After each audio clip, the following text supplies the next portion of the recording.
Okay, చరిత్రలో చాలా ప్రభావం చూపిన ఒక వ్యక్తి గురించి, ఒక గొప్ప ఆదర్శం గురించి తెలుసుకుందాం. ఒక వ్యక్తిని ఆదర్శంగా మార్చేది ఏంటి? ఈ ప్రశ్నకి సమాధానం రాముడి కథలో దొరుకుతుంది. హిందూ సంప్రదాయాల్లో రాముడు దేవుడు మాత్రమే కాదు, గొప్ప నైతిక విలువలకు ఒక ప్రతీక. అసలు ధర్మమంటే ఏంటి? సింపుల్గా చెప్పాలంటే అది మన బాధ్యత, సరియైన జీవితానికి ఒక నైతిక మార్గం. రాముడు ఈ ధర్మ మార్గాన్ని నిలబెట్టడంలో ఉత్తముడు, అందుకే ఆయన్ని మర్యాద పురుషోత్తముడు అంటారు.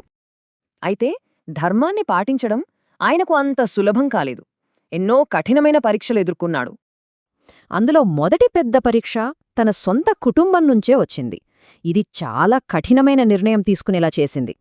తండ్రి మాట నిలబెట్టడం కోసం రాముడు ఒక్క మాట కూడా ఎదురు చెప్పకుండా 14 ఏళ్ల వనవాసానికి వెళ్ళాడు.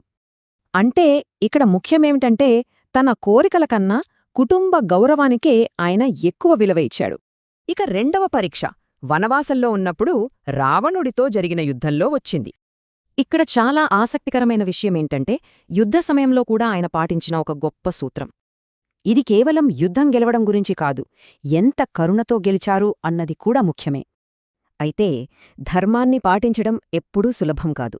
కొన్నిసార్లు దానివల్ల విషాదాలు కూడా జరగొచ్చు.